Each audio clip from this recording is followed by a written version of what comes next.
Hello दोस्तों, मेरा नाम है प्रज्ञा रंजन और आज हम स्टार्ट करेंगे chapter 3 properties of natural resources from 7th science. तो चलिए स्टार्ट करते हैं। प्रॉपर्टीज ऑफ नेचुरल रिसोर्सेज, लेकिन इसके पहले हम नेचुरल रिसोर्सेज के टर्म के बारे में थोड़ा जानेंगे। ठीक है, रिसोर्सेज का मतलब होता है कोई भी चीज। ओके, तो नेचुरल रिसोर्सेज का मतलब क्या हो गया?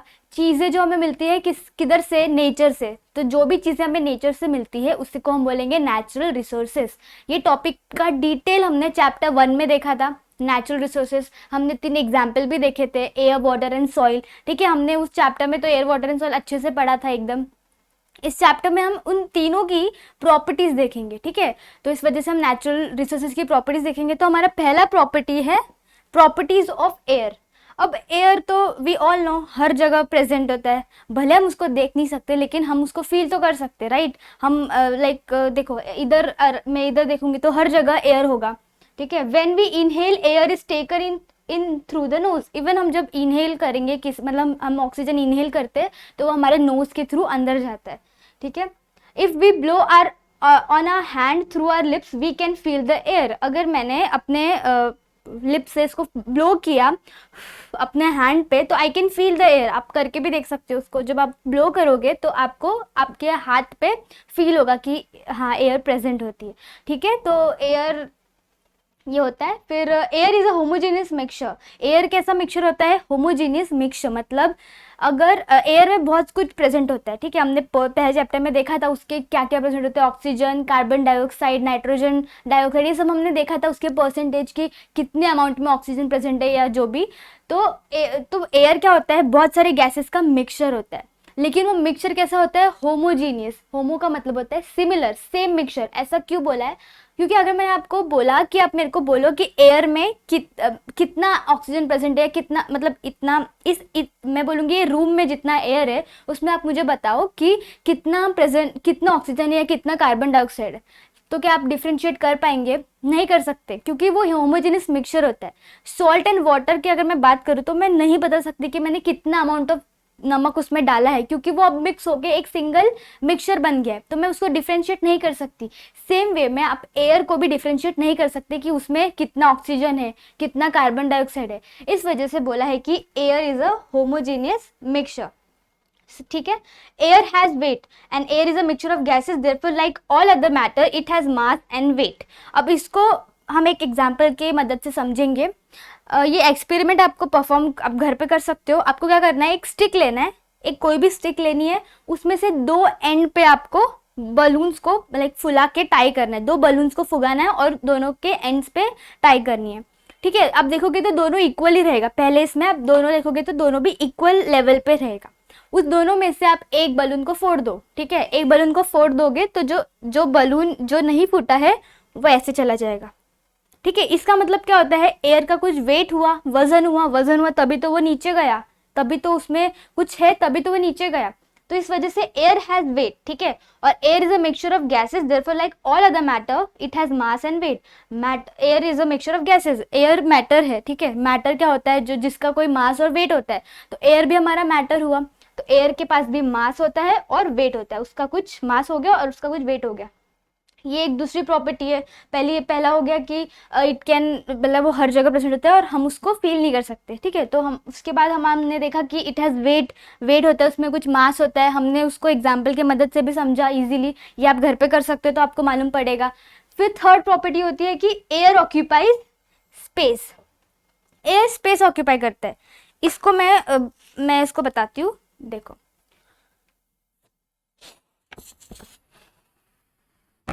मैंने इसमें क्या ब्लो किया? एयर ब्लो किया। एयर ब्लो करने से इसका शेप क्या हो गया? राउंड शेप में हो गया। मतलब इसने स्पेस ऑक्यूपाई की तभी तो ये फूल गया। अगर एयर के पास स्पेस होता ही नहीं तो क्या ये ब्लो होता? क्या नहीं होता। मतलब उसने इससे प्रूफ होता है कि एयर के पास स्पेस है, एयर ऑक्यूपाई स्पेस। मैंने ब्लो किया बलून, पहले बलून ऐसा था। ठीक है, उसमें कुछ एयर नहीं है तो वो बलून ऐसा है, लेकिन जैसे ही मैंने उसमें हवा भरी उसकी साइज बढ़ गई। मतलब क्या हो गया? उसने स्पेस ऑक्यूपाई की। तो इससे हमारी दूसरी प्रॉपर्टी भी प्रूफ होती है कि air occupies space.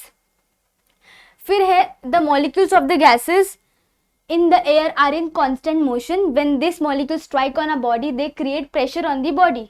This is the pressure of air and we call it atmospheric pressure, इसको भी हम एग्जाम्पल के मदद समझेंगे। ठीक है, होली होली आती है मार्च में, सबको होली खेलना पसंद है। होली में भी यूज़ पिचकारी, ठीक है, कलर्स डालने के लिए एक दूसरे पे हम पिचकारी यूज़ करते हैं। तो अगर पिचकारी को आप ऐसे ही बिना कुछ पानी से ऐसे डालो, मतलब ऐसे खींचो, तो आप उसको इजीली खींच पाओगे। ठीक है, खींचोगे तो सारा एयर अंदर चला जाएगा। फिर आप जब किसी पे मारोगे, अपने बॉडी पे ही अगर आप मारोगे तो आपको एयर फील होगा, क्योंकि उसमें सारे एयर भर जाते हैं, इजीली आप खींच सकते हो। लेकिन अगर मैंने आपको कहा कि उसके टिप को ब्लॉक कर दो, पिचकारी के टिप को अगर मैं ब्लॉक करूंगी और तब मैं खींचूंगी, उसका वो जो पीछे का होता है तब मैं उसको खींचूंगी, तो मुझे ज़्यादा प्रेशर लगाना पड़ेगा। ठीक है, पहले इनिशियली मैंने इसको खींचा तो इजीली वो खींच गए, लेकिन जब मैंने उसके टिप को ब्लॉक किया तब वो मुझे प्रेशर लगाना पड़ा। इसी प्रेशर को हम बोलेंगे atmospheric pressure. The molecules of gases in the air are in constant motion. जो मॉलिक्यूल्स होते हैं गैसेस में वो एक कांस्टेंट मोशन में होते हैं, लाइक वो चलते फिरते रहते हैं इधर उधर उधर उधर। ठीक है, और जब ये मॉलिक्यूल किसी बॉडी पे स्ट्राइक करते हैं तो they create pressure on that body, वो उस बॉडी पे प्रेशर क्रिएट करते हैं। सपोज आप खड़े हो रास्ते पे और आपके सामने से कोई तेज भागता हुआ आ रहा है, कोई पर्सन भागते हुए तेज आ रहा है और आपसे टकरा गया, आप थोड़े वाइब्रेट हो जाओगे ना, क्योंकि उसने अपनी एनर्जी आपको दे दी, उसने वो अपने इसमें था, मोशन में था, वो आया फटाक से भाग के और आपसे टकराया, तो उसका प्रेशर आप पे लगा। तो सेम वे जो मॉलिक्यूल्स होते हैं गैसेस में, वो एक दूसरे पे जब टकराते हैं तो उस पे मतलब उस बॉडी पे वो प्रेशर अप्लाई करते हैं, और इसी प्रेशर को, ये होता है एयर का प्रेशर, और इसी को हम बोलेंगे एटमॉस्फेरिक प्रेशर। एयर के प्रेशर को वी कॉल एटमॉस्फेरिक प्रेशर। ठीक है, atmospheric pressure is same in all direction. जो एटमॉस्फेरिक प्रेशर होता है वो सेम होता है, एवरीवेयर इट इज सेम। अगर मैंने पिचकारी से इधर से हवा भरी, इधर से मैंने किया, तो इधर भी सेम होगा प्रेशर, इधर से भी, ऊपर से भी लिया, तो everywhere the atmospheric pressure is हमारा सेम। तो हमने ये प्रॉपर्टीज देखी है 2-4। ठीक है, फिर आता है हमारा नेक्स्ट टॉपिक।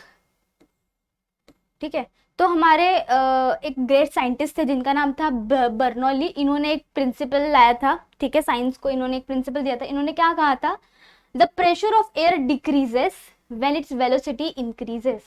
प्रेशर तो आपको पता है, वेलोसिटी का मतलब सिंपल टर्म्स में समझो तो वेलोसिटी का मतलब होता है स्पीड। ठीक है, बोला क्या है इन्होंने, प्रेशर ऑफ एयर जब डिक्रीज होगा, कम होगा, तो उसकी वेलोसिटी क्या होगी, इंक्रीज होगी। ठीक है, प्रेशर कम होगा, वेलोसिटी इंक्रीज होगी। और उसका उल्टा देखेंगे तो अगर प्रेशर इंक्रीज होगा तो हमारी वेलोसिटी डिक्रीज होगी, और अगर मैंने उसको उल्टा देख लिया तो अगर प्रेशर डिक्रीज हो गया तो हमारी वेलोसिटी क्या हो जाएगी, इंक्रीज हो जाएगी। ये उल्टा आप देख लो।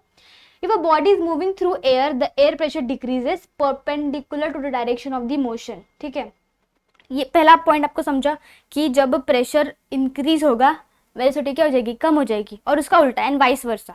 ठीक है, अब कोई भी एयर, लाइक कोई भी body, if a body is moving through air, कोई भी बॉडी, सपोज ये बॉडी है, ये जा रही है एयर के थ्रू, ठीक है, ये जा रही है, ऐसे डायरेक्शन में जा रही है, जो प्रेशर होगा एयर का वो इस ऐसे होगा, परपेंडिकुलर। परपेंडिकुलर का मतलब क्या होता है, 90 डिग्री होता है। ठीक है, if a body is moving through air, the air pressure decreases. तो ये जा रही है, ये बॉडी ये मूव कर रहा है, ये मेरा प्रेशर है, तो जो इधर ये एरिया है ना, ये वाला एरिया, यहाँ का प्रेशर क्या हो जाएगा, कम हो जाएगा। ठीक है, perpendicular to the direction of motion, and then the air in it surrounding flows rapidly from higher pressure to lower pressure.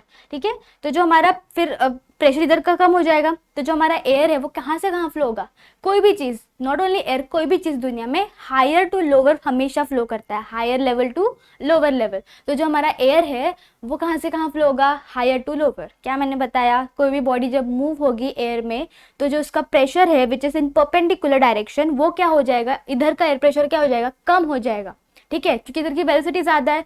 कोई भी बॉडी जब मूव हो रही है तो उसमें कोई तो स्पीड होगी ना, कोई तो स्पीड होगी, तो उसकी स्पीड ज़्यादा, तो प्रेशर क्या हो जाएगी, ऑटोमेटिकली कम। ठीक है, प्रेशर कम हुई तो क्या हो जाएगा, हमारा एयर कैसे फ्लो होगा, from higher pressure to lower pressure. I hope आपको समझा है ये। इसको और अच्छी तरीके से हम एग्जाम्पल या कोई एक्सपेरिमेंट परफॉर्म करके करेंगे। क्या करना है आपको, एक ग्लास लेना है, उसमें पानी भरना है, उसमें एक स्ट्रॉ लगाना है, जैसे आप पानी पीते हो स्ट्रॉ से, तो आपको स्ट्रॉ रखना है।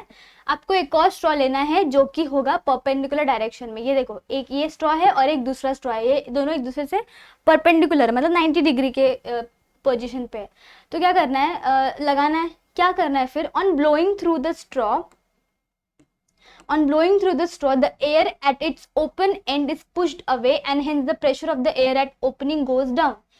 फ्लो कर रहे हो, फ्लो फ्लो कर रहे हो तो वेलोसिटी क्या हो रही है, इधर की वेलोसिटी क्या हो रही है, बढ़ रही है, तो ऑटोमेटिकली प्रेशर क्या हो जाएगा, यहाँ का कम हो जाएगा, राइट, प्रेशर क्या हो जाएगा, डिक्रीज हो जाएगा। तो वही बोला है, pressure of the air at the opening goes down as the pressure of the air near the upper end of the erect straw become less than the atmospheric pressure, the water in the cup is pushed from the pressure where the pressure is higher to where it is lower।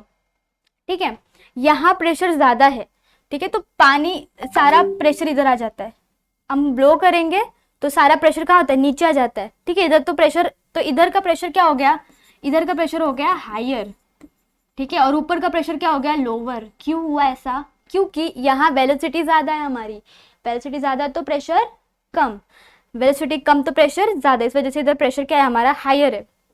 सारा pressure इधर गया, pressure, तो पानी में कुछ हलचल होगी और जो पानी है वो स्ट्रॉ से वापस जाएगा। अब मुझे बताओ कि क्या फ्लो होता है, पानी कहाँ से कहाँ फ्लो होता है, कोई भी चीज कहाँ से कहाँ फ्लो होती है, हायर टू लोअर, हायर से लोअर तक फ्लो होगी, तो पानी ऑब्वियसली कहाँ जाएगी, ऊपर जाएगी, लोअर, हायर टू लोअर जाएगी, तो जब पानी बाहर जाती है वो फाउंटेन के रूप में हमें दिखता है। ठीक है, it's very simple experiment. As the pressure of the air near the become less than the atmospheric pressure, the water in the cup is pushed from where the pressure is higher to where it is lower, that is in the upward direction, and the water comes out in the form of fountain। तो ऊपर जाता है तो ये जो पानी है वो किसके फॉर्म में होता है, फाउंटेन के फॉर्म में होता है। ठीक है, बहुत ज्यादा लिखते हैं इधर, समझा आपको? तो ये जो आपको दिख रहा है वो फाउंटेन के इसमें आ रहा है। The more forcefully you blow the higher will be the fountain. जितना ज़्यादा ब्लो करोगे, जितना ज़्यादा फूक मारोगे, उतना ज़्यादा आपको फाउंटेन दिखने मिलेगा। This straw fountain works on Bernoulli's principle. तो ये जो हमारा एग्जाम्पल है ये हमारा बर्नौलीज प्रिंसिपल पे डिपेंड करता है। जो बर्नौलीज ने कहा था सेम चीज़ इधर अप्लाई हुई तो ये उस पर वर्क करता है। समझा? Okay. When there exists a difference in the air pressure at two different places, the air starts flowing from the place of higher pressure to lower pressure। ठीक है, कभी भी किसी भी दो चीजों में डिफरेंस होता है तो एयर हमारा कैसे फ्लो होता है, हायर टू लोअर। ये हमेशा याद रखना है कि हायर से लेकर लोअर तक। ठीक है, as such times we feel a breeze और अ विंड ब्लोइंग। इसलिए इस वजह से हमें जब ठंडी लगती है तो यही फंक्शन होता है, यही प्रिंसिपल वर्क होता है कि प्रेशर कहाँ से कहाँ फ्लो हो रहा है, हायर टू लो, इस वजह से हमें ठंडी या कोई भी हवा चलते तब ऐसा होता है। These winds are an effect of the difference in air pressure. तो जब विंड ब्लो होता है किस वजह से होता है, डिफरेंस इन एयर प्रेशर की मदद से। समझा ये आपको? आई होप समझा होगा। ठीक है, फिर हम पढ़ेंगे एक अलग टर्म के बारे में विच इज ह्यूमिडिटी। ह्यूमिडिटी का मतलब होता है amount of water vapour present in the surrounding. मतलब ह्यूमिडिटी को बेसिकली बोल सकते हो कि कुछ ऐसा मॉइस्चर जैसा फील होता है, उसी को हम ह्यूमिडिटी बोलते हैं। The level of humidity is different in different places. जो उसका ह्यूमिडिटी का जो लेवल होता है वो हर प्लेस पे अलग अलग होता है। ठीक है, जैसे कि अगर मैं कश्मीर की बात करूँ तो कश्मीर में बहुत ठंड होती है, उधर स्नोफॉल होता है। ओके, उधर बहुत ठंड होती है तो उधर की ह्यूमिडिटी एकदम अलग हो गई। ठीक है, उधर की ह्यूमिडिटी अलग होती है। महाराष्ट्र की अगर मैं बात करूँ तो उधर कभी बर्फ आई डोंट थिंक सो हुआ है, तो उधर की ह्यूमिडिटी अलग। तो उधर तो वी से कि हर प्लेस पे उसकी ह्यूमिडिटी अलग अलग होती है। ठीक है, similarly the humidity levels also changes from time to time during the period of a single day. उसी तरीके से एक सिंगल डे में हमें पता है सुबह होती है, दोपहर होती है, शाम होती है, रात होती है। तो उस अलग अलग टाइम पे भी हमारा जो ह्यूमिडिटी है वो भी चेंज होता रहता है। वो प्लेस टाइम टू टाइम भी प्लेस चेंज होता है, इवन प्लेस टू प्लेस भी चेंज होता है। कौन? हमारा humidity. The level of humidity of the air is determined by its capacity to hold water vapour. उसका लेवल किस पे डिपेंड करता है, हम कैसे समझते हैं कि वो उसकी कैपेसिटी कितनी है, क्या क्या करने की capacity, to hold water vapour. वो उसकी कैपेसिटी कितनी है वाटर वेपर को होल्ड करने की, इसके जरिए हम बोल सकते हैं कि उसका लेवल कैसा होगा। ठीक है, जैसे कि ड्यूरिंग नाइट और डॉन, लाइक रात की अगर मैं बात करूँ तो when the temperature of the air is low, रात को क्या होगा, ठंडा होगा, तो टेम्परेचर क्या हो जाएगा, ऑटोमेटिकली कम हो जाता है रात को। Its capacity to hold the water vapour is less. ठीक है, तो उसकी जो कैपेसिटी होती है रात में वो वाटर वेपर को कम होल्ड करता है, कम होल्ड कर पाता है। ठीक है, कम होल्ड कर पाए तो सराउंडिंग में ज़्यादा बचेगा। अगर उसने बहुत कम होल्ड किया इसने तो फिर पूरे सराउंडिंग में क्या होगा, वाटर वेपर की क्वांटिटी क्या होगी, ज़्यादा हो जाएगी, एक्सेस में हो जाएगी। At such time the excess water vapour is transformed into water droplets. ठीक है, तो सराउंडिंग में ज़्यादा वेपर हो गया, वो वेपर कन्वर्ट हो जाता है किसमें, पानी में, लिक्विड वाटर ड्रॉपलेट्स में। This is what we call as dew. डी हमको पता है, ओस की बूंद हम बोलते हैं ना, ओस जो हम दिखते हैं सुबह। इवन देखो अब अभी आप अगले दिन जब देखोगे, रात के बाद दिन आता है, तो जब सुबह आप जाओगे तो किसी भी ग्रास को आप अगर टच करोगे तो आपको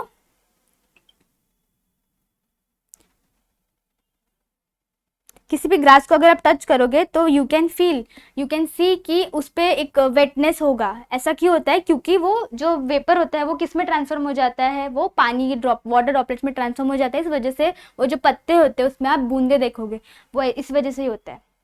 क्योंकि रात में क्या होती है, टेम्परेचर कम होती है, तो उसकी कैपेसिटी होती है वाटर वेपर को होल्ड करने की, वो कम हो जाती है। उसकी कैपेसिटी कम हुई तो वाटर सराउंडिंग में क्या हो गया, वेपर ज़्यादा हो गया, तो वो वेपर जो ज़्यादा होता है वो पानी में कन्वर्ट हो जाता है। ठीक है। अब अगर हम आफ्टरनून में देखें, दोपहर में देखें, तो टेम्परेचर क्या होगा, ज़्यादा होता है, गर्मी होती है आफ्टरनून में, तो टेम्परेचर क्या होगा, हाई होगा। Capacity of the air to hold the moisture also increases, तो जो उसकी कैपेसिटी होगी एयर की, वो मॉइस्चर को ज़्यादा होल्ड करेगा। ज़्यादा होल्ड करेगा तो सराउंडिंग में क्या होगा, उसने ज़्यादा ले लिया, सब अपने पास रख लिया, सराउंडिंग में क्या होगा, वाटर वेपर की क्वांटिटी क्या हो जाएगी, कम हो जाएगी। Then compare to its full capacity to hold water, the proportion of moisture in the air is less. Moisture का जो प्रपोर्शन है वो हवा में कम हो जाएगा, क्योंकि सारा तो एयर ने ऑब्वियसली होल्ड करके रख लिया है। And we feel that the air is dry, इस वजह से हमें गर्मी महसूस होती है, इस वजह से हमें ड्राइनेस लगता है हमारी बॉडी पे। ठीक है। रात को देखेंगे तो बेसिकली हमको थोड़ा ऐसा वेटनेस फील होगा हमारे बॉडी पे, क्योंकि ह्यूमिडिटी की मदद से। लेकिन जो आफ्टरनून की अगर मैं बात करूँ तो मॉइस्चर कम होता है, इस वजह से हमें ड्राइनेस फील होता है। ठीक है। तो ये हमारी ह्यूमिडिटी के बारे में हो गया। Air is a mixture of very fine particles of some gases, dust, smoke and moisture. तो जो एयर है, पहले ही बताया, वो बहुत सारी चीज़ों का मिक्सचर होता है। ठीक है। छोटे छोटे पार्टिकल्स होते हैं, लाइक कुछ पार्टिकल गैसेस के हो गए, डस्ट के हो गए, वाटर वेपर्स हो गए, स्मोक हो गया। ठीक है। When rays of light falls on this minute particle, the particle spread the light in all the direction. अब ऐसे पार्टिकल्स पे जब लाइट पड़ती है तो वो स्कैटर हो जाती है। सपोज ये पार्टिकल है, ठीक है, इस पे लाइट आई, जो लाइट होती है वो स्प्रेड हो जाती है। ठीक है। हर डायरेक्शन में स्प्रेड होती है, और इसी को हम बोलेंगे स्कैटरिंग ऑफ लाइट। ये फिनोमिनन को हम बोलेंगे स्कैटरिंग ऑफ लाइट, की अगर किसी भी चीज़ पे लाइट पड़ी तो वो बहुत सारे डायरेक्शन में चला जाता है, लाइक इधर भी, इधर भी, इधर भी, हर जगह वो स्प्रेड होता है। तो इसी को, इस फिनोमिनन को बोलेंगे स्कैटरिंग ऑफ लाइट। ठीक है। अब देखो ये पिक्चर आपको दिख रहा होगा, तो जो इसमें रेज आ रही है, देखो ये हर जगह रहता है। डस्ट स्मोक दिख नहीं रहा हो, भले ही दिख नहीं रहा हो, लेकिन हर जगह रहता है। तो अगर आप लाइट आ रही है तो आप लोग को लाइट के थ्रू दिख सकता है कि इसमें डस्ट प्रेजेंट है। आप कभी भी कोई भी घर को 2 महीने के लिए अगर लॉक कर दोगे, तो जब आप खोलोगे तो आप देखोगे तो इधर चीज़ों पे आपको डस्ट पार्टिकल, स्मोक पार्टिकल्स दिखेगा। ठीक है। इसका मतलब क्या होता है, एयर में हमारे मिक्सचर होता है डस्ट पार्टिकल, स्मोक का। ठीक है। तो अगर आप लाइट मारोगे तो आपको इजीली दिखेगा। ठीक है। ये आपने कभी ना कभी तो जिंदगी में ऐसा देखा ही होगा। ठीक है। फिर आता है हमारा अगला topic, which is temperature regulation. Regulation का मतलब होता है किस तरीके से वो रखना, उसको सही से रखना, टेम्परेचर को सही से रेगुलेट करना। The earth receive energy from the sun, this energy is reflected by the earth in the form of heat. जो हमारा अर्थ है वो सनलाइट से क्या, रेज, जो सनलाइट है एनर्जी रिसीव करते हैं, एनर्जी रिसीव करने के बाद the energy is reflected by the earth in the form of heat, और वही एनर्जी हमें हीट के फॉर्म में मिलती है। राइट। हमें गर्मी लगती है ना, अगर धूप निकला तो हमें गर्मी लगती है। क्यों गर्मी लगती है? क्योंकि जो हमारा अर्थ है वो एक एनर्जी रिसीव करता है सन से, और वो एनर्जी ट्रांसफॉर्म हो जाती है हीट में। The constituents of air surrounding the earth such as water vapour, carbon dioxide, absorb a part of this heat and give it to the other constituents of air. जो air में हमारे मौजूद है gases, वो उस चीज़ों को, वो इस हीट को एब्जॉर्ब करते हैं और पास करते हैं। ठीक है। ऐसे एक दूसरे को पास करते हैं, जैसे हम पासिंग द पर्सन वाला गेम खेलते हैं ना, तो CO2 ने वाटर वेपर को दिया, वाटर वेपर ने ऑक्सीजन को दिया, तो ऐसे कर करके वो लोग अपना हीट पास करते हैं। इस वजह से जो पूरी सराउंडिंग होती है वो वार्म होती है, थोड़ा गर्मी लगता है। As a result the earth surface remains warm and thereby becomes suitable for the living world on the earth. ठीक है। वो इतना टेम्परेचर उसका नॉर्मल होता है कि वो हम ह्यूमन बॉडी उसको अडेप्ट कर सकती है, मतलब वो ह्यूमन बॉडी उसमें सुटेबल सर्वाइव अच्छे से कर सकती है। ठीक है। जैसे कि अगर आपको कुछ, अगर अगर ऐसा होता ही नहीं तो बहुत ज़्यादा पूरा हीट हमारे पे आ जाता, और हम एक मिनट में जल के राख हो जाते। ठीक है। इतना भी नहीं होना चाहिए हीट, और कम भी नहीं होना चाहिए हीट, एक परफेक्ट टेम्परेचर होना चाहिए जो कि अर्थ हमें देता है। इस वजह से हम अर्थ में सर्वाइव कर सकते हैं। वही अगर हम दूसरे प्लैनेट्स पे गए मुझे हमें नहीं पता ना दूसरे प्लैनेट्स पे अच्छे से ऐसा होगा कि नहीं। जो प्लैनेट सन के करीब होंगे वो तो बहुत ज़्यादा से तप रहे होंगे, तो उधर तो लिविंग वर्ल्ड सर्वाइव नहीं कर पाएगी। ठीक है, तो अर्थ एक ऐसा प्लैनेट है जहाँ पे वी कैन लीव, इतना सुटेबल है वो कि हम उधर रह सकते हैं। If there were no air on the earth the average temperature of the earth surface would have been very low. अगर ऐसा होता ही नहीं, अगर एयर प्रेजेंट ही नहीं होता तो उसको कन्वर्ट नहीं कर पाता ना, तो इस वजह से टेम्परेचर क्या होता है, बहुत कम होता है, और फिर हम मे बी हम जी नहीं पाते उस टेम्परेचर पे। ठीक है, तो ये हो गया हमारा टेम्परेचर रेगुलेशन। अंदर topic is transmission of sound. Transmission का मतलब होता है ट्रांसफर करना। ठीक है, ट्रांसफर करना, तो ट्रांसफर ऑफ साउंड भी बोल सकते हैं हम इसको। All the sound that we hear reaches us through the surrounding air. हम जब भी हम कुछ भी साउंड सुनते हैं वो हम तक कैसे पहुंचता है, एयर के जरिए। जो एयर के कंस्टिट्यूएंट्स है वो वाइब्रेट करके हमारे तरफ वो साउंड लेकर आते हैं और फिर हम सुनते हैं। दो पर्सन खड़े हैं ऐसे, ठीक है, उन दोनों बात करें एक दूसरे से, उनको एक दूसरे की आवाज़ सुनाई देती है। क्यों सुनाई देती है? क्योंकि जो साउंड है वो उनकी साउंड, मतलब जो एयर है वो उनकी साउंड को ट्रांसफर करता है। ठीक है, the density of air also changes due to the change in its temperature. Density change होती है कब? जब टेम्परेचर भी हमारा चेंज होता है। ठीक है, in winter the density of the air increases. Winter में डेंसिटी क्या होती है? इंक्रीज हो जाती है।